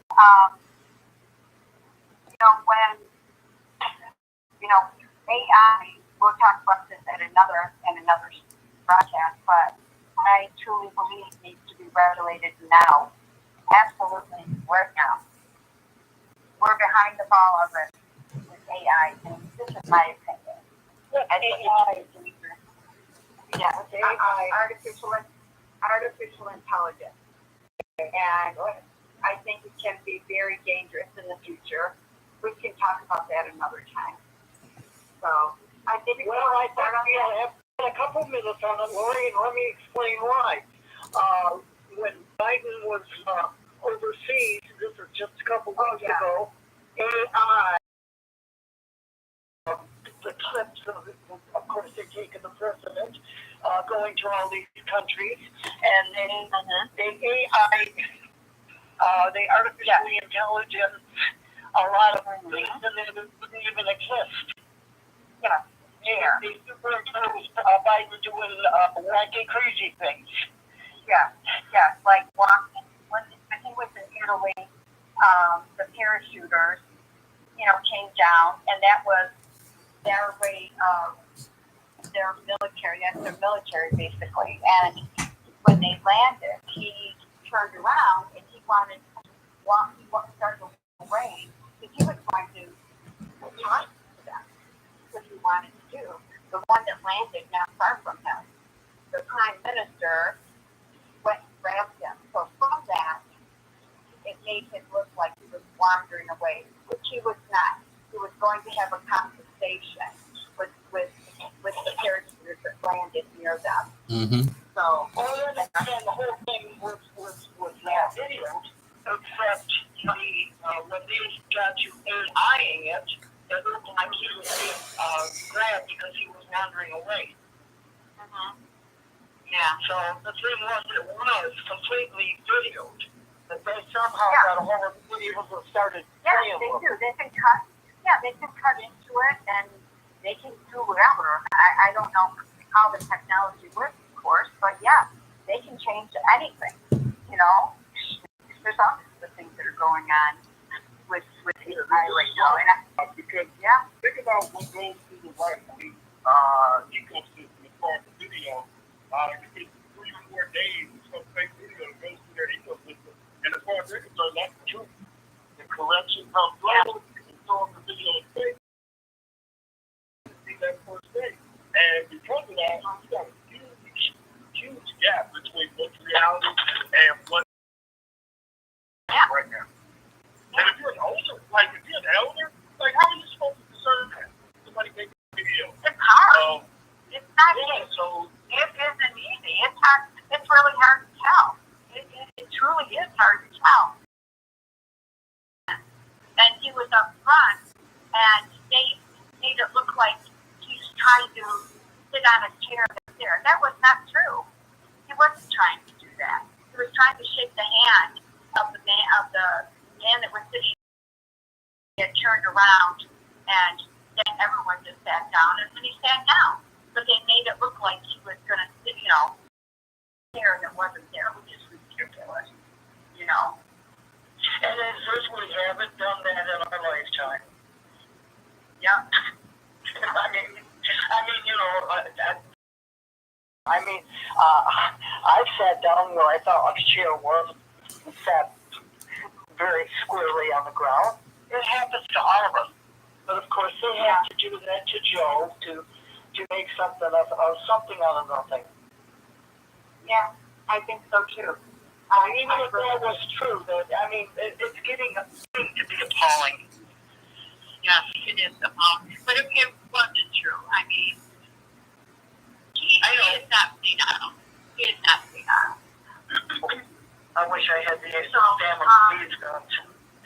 Yeah, exactly. How is the salary of this might be interesting.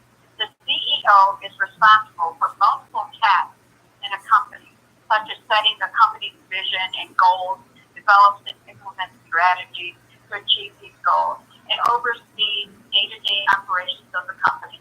They also are responsible for ensuring that the company is profitable and sustainable over the long term, and for making decisions that impact the company's financial performance, reputation, and success. Well, that's a lot of people's jobs. Maybe not in a CEO status, but I am sure that there are a lot less.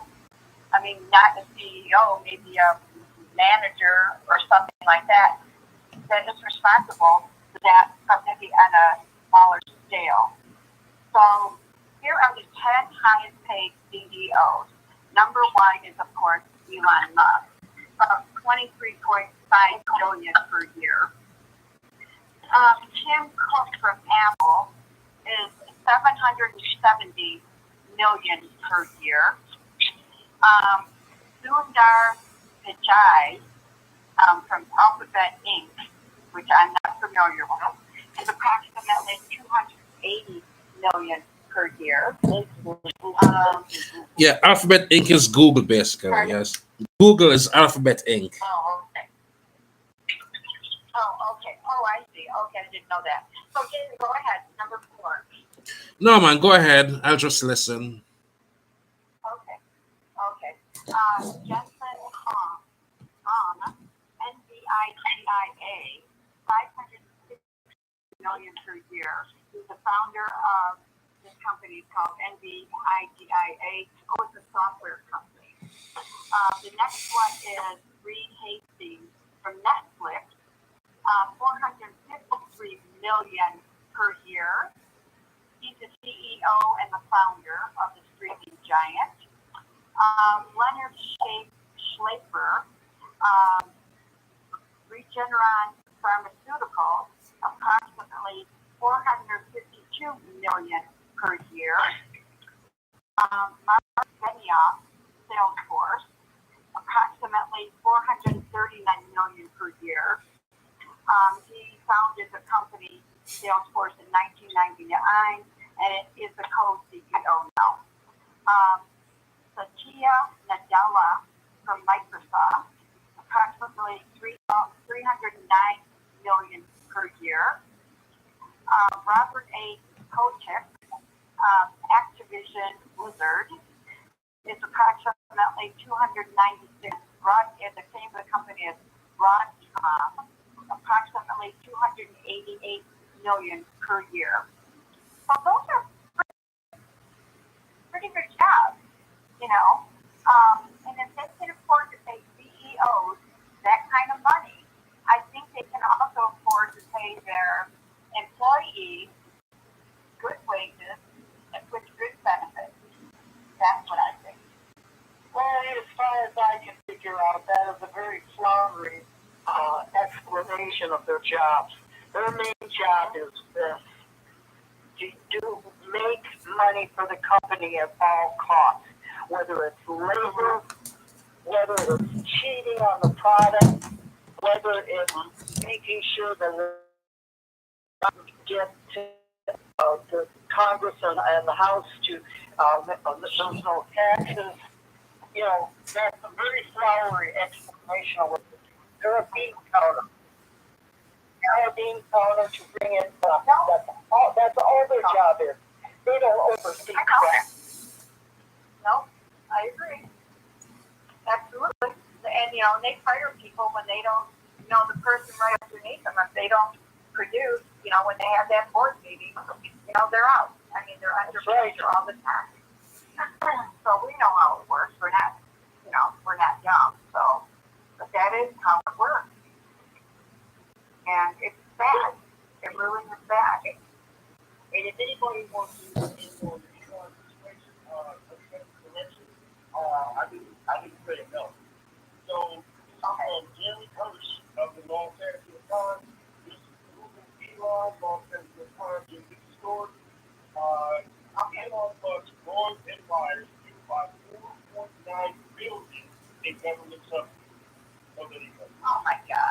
government subsidies. Yeah. And a person with a bridge card is denied a candy bar or laundry soap so to have clean clothes. Gotta go home. Got it. The children have to take a bath without soap. Hmm. No. Well, you just shocked me, Nez. Yeah, and so pull that story up. I definitely want you to read it. The story is worse than the headline. When she's like getting tweets like, wow. Because a lot of other corporations, they use Elon and other companies for carbon credits in order to bring down their own cost. So it kind of works as, what would you call it? I guess you could say billionaires Trump, yeah, welfare Trump. So where all of them are kind of eating out of it. But yeah, that's the LA Times. This is from 2015 by Jerry Hirsch. Wow. I can pull the story up and go through it. Yeah. That's That's what we're talking about. Oh, God. Yeah, it's very sad. And we have frustrated people in this country, and they're following a man that has made them believe that, their lives are going to be better with him somehow. They believe that it was better with him as president. How? I don't know. I've never been able to understand or figure it out, but it was not better when he was president. It just wasn't. It's This year he inherited Obama's good economy.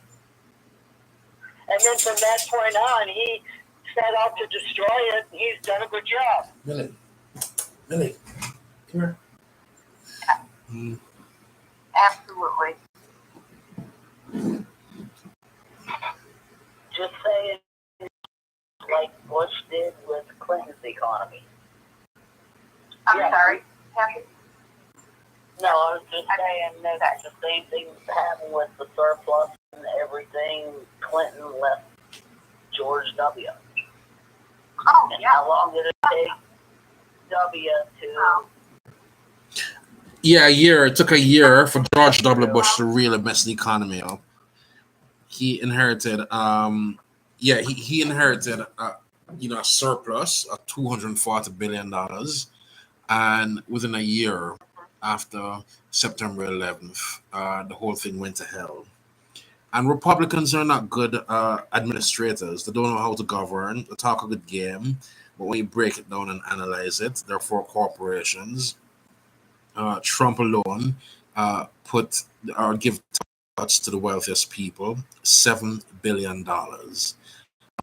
So and now, some people who support him are touting the fact that the interest rates should go down. They should cut interest rates, or the economy will go bust. It's not going to go bust because Wall Street is making a killing. Well, 14 million new jobs since Biden come into office. People are slowly but surely getting on with life, unlike when Trump was in there. Keeps using excuses. COVID. Well, you didn't do shit about COVID, so shut your fucking mouth. Stay in your lane. You have no business running for president. My God. And people can't say I don't know. Go ahead. No, go ahead. I thought you were finished. No, go ahead. Go ahead. I'm good. Go ahead. Go ahead. I was just going to say that I don't know how it is in Mexico as far as your economy goes, but here in Michigan, our stores are busy, our grocery stores are busy, our fruit markets are busy, and the city of Detroit is booming. I think the state of Michigan is doing great. There is everywhere. The roads are getting fixed. There's projects, to bring the state into a better place. And that is because of Democrats. We have to remember that. It's because of Democrats. So David was talking about George W. Bush, and he was absolutely right. George W. Bush destroyed whatever Clinton did, whatever Clinton left him with his fake war. Remember the fake war? Mm-hmm. Yep. And by the time he left, we were losing 700,000 jobs a month on his way out the door. And then Obama had to walk in and try to revitalize the economy. You elect Republicans, you're going to get deregulation, you're going to get market saturation of monopolies, and you're going to get the money flowing from the bottom of the middle to the top. And the trickle down never happens. That is Republican. And people can look back in history and they can check each president, and it's all in black and white, and you can see that when a Republican is president, and it's part of history in this country, which they're trying to hide as well. It's good. It's doing that, not where it should be, but at least better than how it was during COVID and everything. And the governor have now is doing a good job. I wouldn't be surprised a possible presidential candidate in 2028, like Gretchen Whitmer. She's fighting against the system, and Republicans here that have no power basically, but she's hanging in there, creating jobs, securing the border. That stand for, so. Yeah, absolutely. Yeah. And Mars, what about your state? Well, how do you see it there? Mixed results, because again, Atlanta is the one blue down. That's where most of the activity happens as far as economic activity. But you get out to the rural areas, Trump country, things are pretty dire. But essentially, these are the people who decided they weren't going to take the Medicaid. Big business is thriving. We got construction everywhere, like you said, in the city of Atlanta. Jobs are available, most definite. But of course, the cost of living is insane. Atlanta is almost like a mini New York at this point. It's to the point here where there's a certain threshold to where you hear gunshots or not. The Biden years have definitely been better than the Trump years. I'll say that. But it's difficult in Georgia when we got somebody like Brian Kemp as the governor with the stuff that happened with Stacey. Yes. Mm-hmm. And Kathy, Florida. How do you see Florida in general?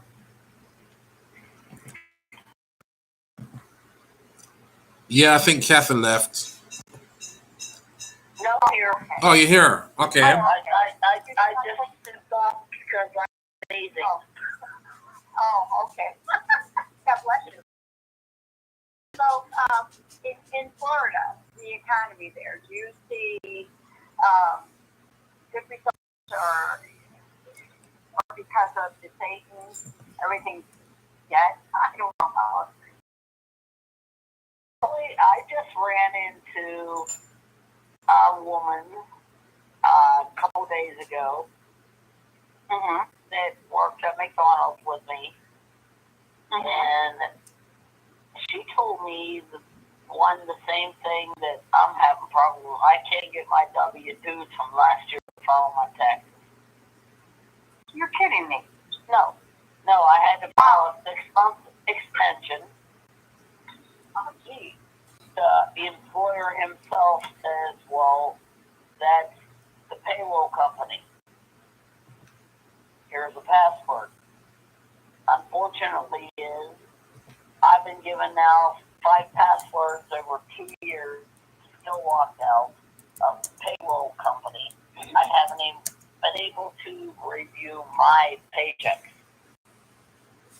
I asked them for help this year, and she says, I can't, this is HR for my Nickel, as we call it, where I work, for a payroll company. Well, damn it, somebody has to release them to me. Yeah. So you can't get your benefits that's supposed to pay out to you, and then just the subcontracting. Yep. That is shameful. Thank you. Everything. Because I'm still W-2s, so you know what? I can file my taxes. Hey, Kathy, how about calling the IRS and tell them what's going on? Maybe they'll later.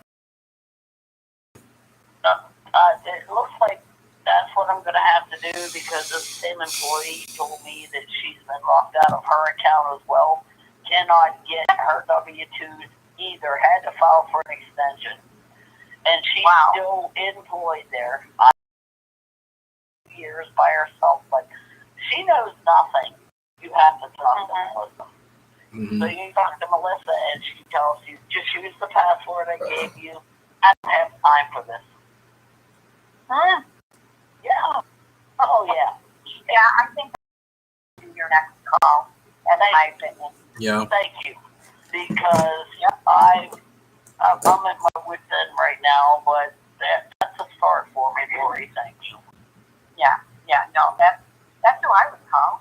Because once your extension is gone, then what are you going to do? Then you get us and, calm the situation. Don't listen. But it's recognized incompetence, though.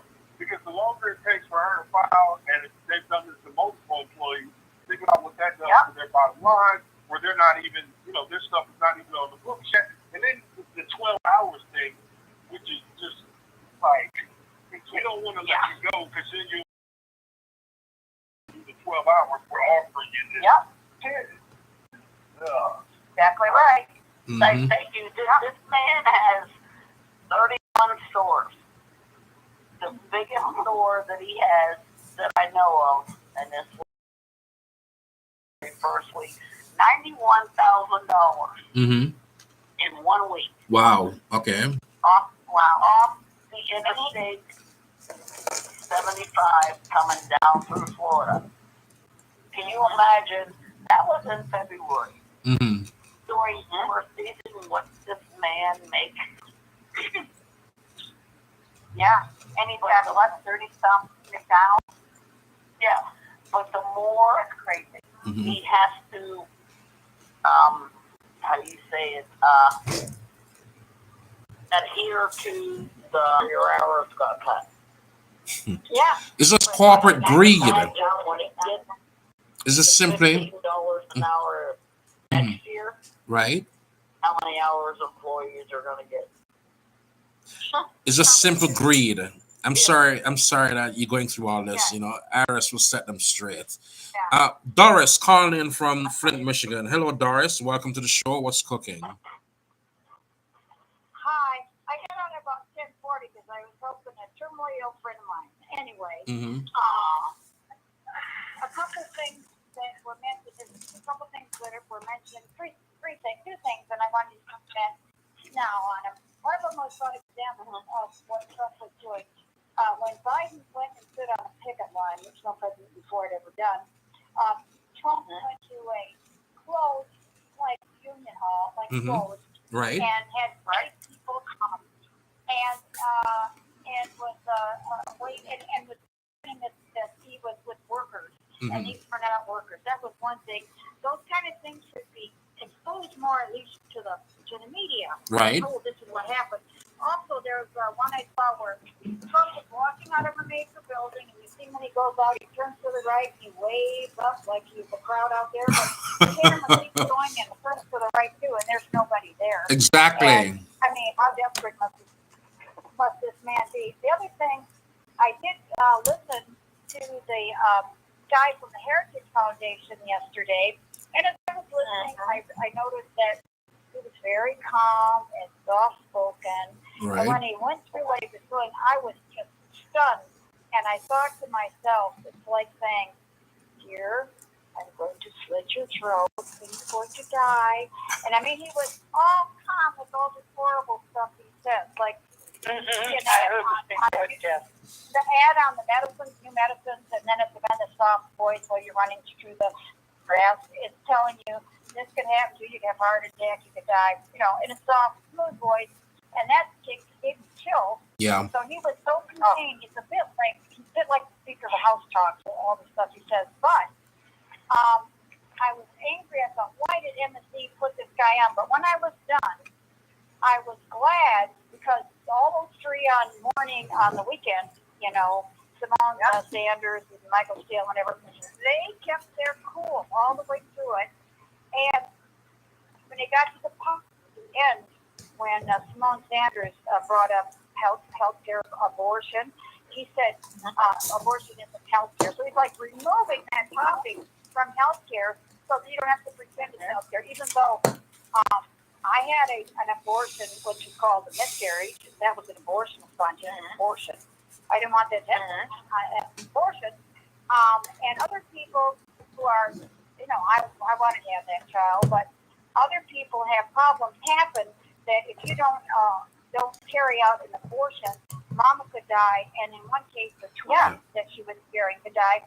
So when he puts that whole thing out, abortion is not health care. That was rather chilling because it's already bad as it is. And if anyone didn't hear it, it was on yesterday. I think I sent it out to you and David, Maury. Just that interview, and so anybody could listen to it. But if you do listen to it, it is so chilling that they're telling you these horrible. Everybody was keeping their cool, but the one that was scary was the guy from the Heritage Foundation, and that kind of said 2025 in very silly, frightening terms, and in a smooth voice. Yes, do you remember the remark about a woman has 2 days to decide whether she should abort her born child? I don't know, but what I did hear is that abortions are cured. This guy said it. Abortions go up to 3 days after birth. I thought. Yeah, after birth. Right, and so that's kind of interesting, and that shouldn't be ignored. What if somebody shows you how stupid they are? Mm-hmm. That's like Morgan Christine did not ignore that one. And that's he jumped all over that one. That's what you call murder. That's a warned human being. So I thought that was very, very telling. And if anybody, you can look it up and bring it up on Google. Yeah. And I was so glad they did do it. I was so glad I saw so many other remarks of everybody. This was frightening. But they were thinking what I was, and many of them were happy that it came because you got to see really where they're going. Anyway, I thought that was well done. Doris, do you remember the part where they said they're going to look up how people are registered to vote?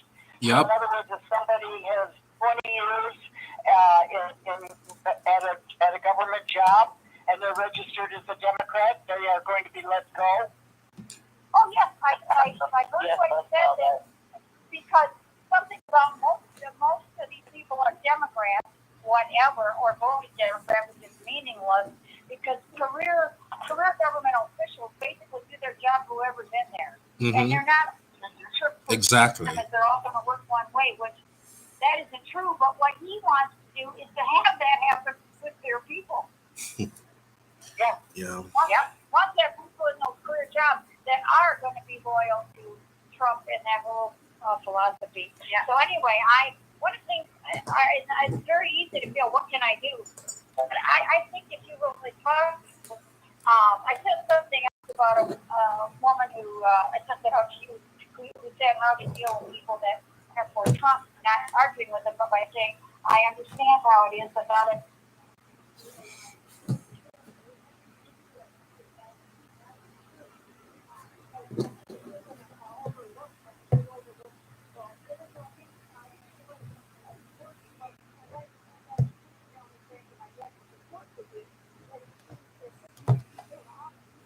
Mm-hmm.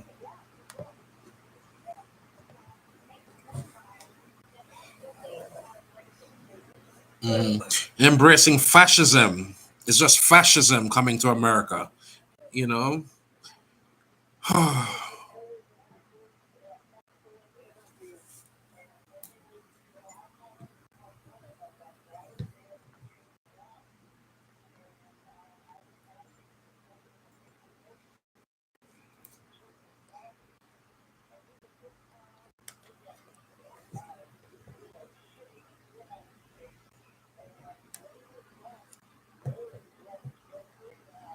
Mm-hmm.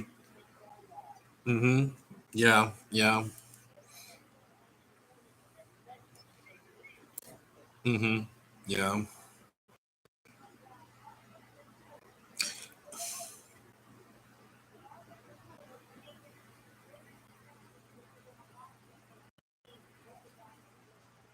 Yeah, yeah.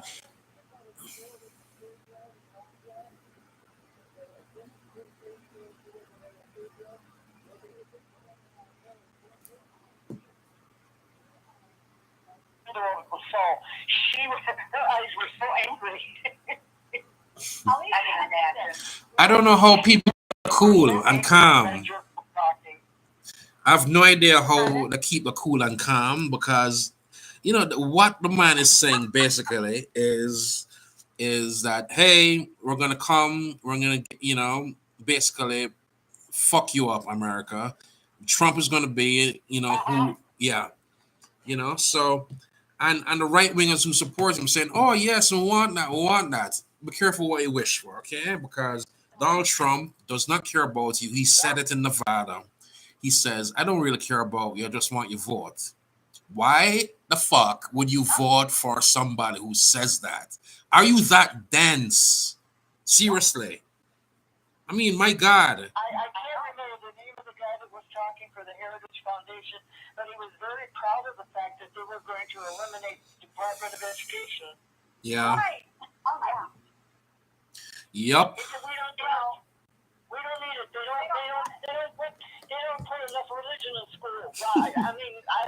He got that point across. I have to Yeah. look this up. I have to watch it. You Yeah. know, the thing that gets me is that man, whoever he is, I don't know his name, but I'm going to find out. Must really believe in what he is saying and has the courage to come on to MSNBC, who is basically a progressive. Talking about is the use oil in a way that's calming and not aggressive, where you can fool people by, word usage. So, yeah, that's who the guy is. Man, What's his name again? Oh, he is the president. Yeah, he is the president of the Heritage Foundation. President. Nice. Oh, I will definitely be watching this. Yeah. Wow. I watched it earlier today and it was frightening, shocking. I want to throw up basically. You did? Yeah. Really? Yeah. Oh my gosh. I will be watching it, but not before I go to sleep. It will give you the chills. It will absolutely give you the chills. The cool and the calmness is probably so that people will not be afraid of what he's saying because he's not being aggressive. Oh yeah, Christian nationalism is what they want. Another person, Speaker of the House, Mike Johnson. Yeah, but he's no Christian. I'm sorry. That man is Yeah, fake Christians, fake Christians. You can't really follow these. They'll send you to down the abyss. Like, hey, America, look, you're going to hell. We're jumping off a cliff. Come, jump with us. It's sad, really. It's sad. It's scary. It's frightening. It's all that good things.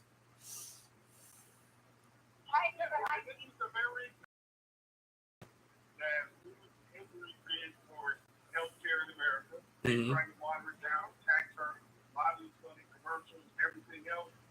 This is the same one that went out to Obama. We keep trying to do. Whatever. This is the Harris Foundation, the whole thing. We put a right to think tank that's big and make the terrible things sound like that has been their job. Yeah. It's like an evil spot. It's like an evil spot. That's all it is. It's an evil plot. And if everyone thinks that Donald Trump, if he becomes president, will even understand a minuscule part of what Project 2025 really is, you guys are all nuts. Because he probably not read it. He has no clue about it. He just knows that if he becomes president, that he will be the dictator and everyone else in the Heritage Foundation and all these right-wing think tanks are going to make America great again. That's just what he's telling us. Pay that much attention to real reality. react to it, and now it's on their front face. Yep. And now we're going to have to create some citrus investor coalition. There's going to have to be less infighting between citrus and investors. That's the only way a lot of this stuff gets solved. Because ultimately we're going to need the numbers. And when it comes down to it, just think about what they're actually saying. They're saying they want to remake this country a la 1950, and they're not. Yeah. Like the guy running. Pretty much. Yep. He was on the same program, wasn't he? Down. Right. Yes, that's the same guy. Women gonna get out there and start pushing it. It's the only way we're gonna win. Yeah. If men are gonna control our body, then we want to. Yep. Yes, man. I can't imagine even in North Carolina that most women are going to like that. Mm-hmm. No, of course not. Different from the last election cycle, but like it's the big statue resources. Yeah.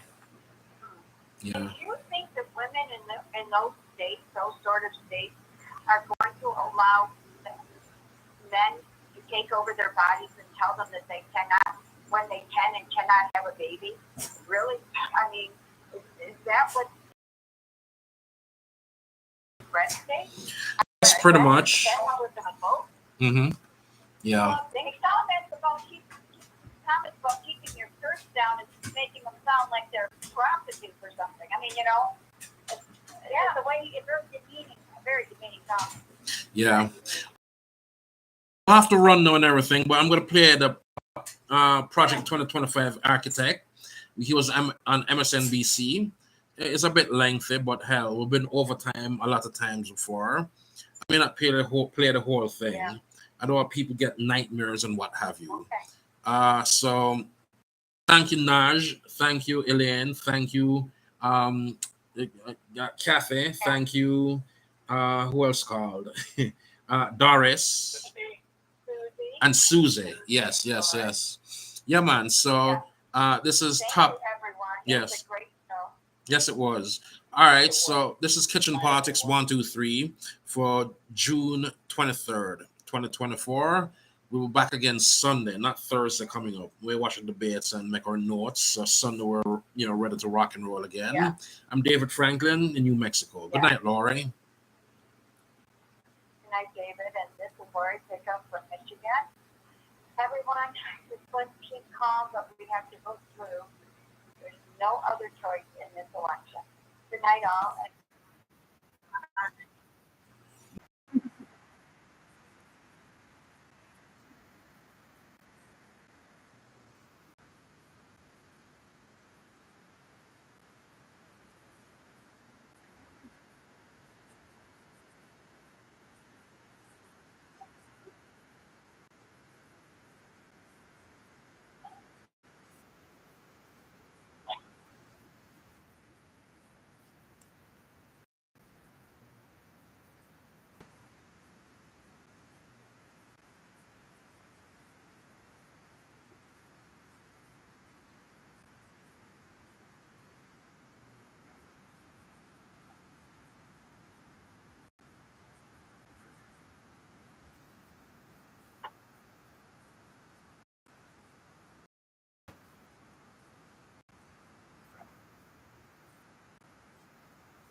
Good night. We'll see you all next time.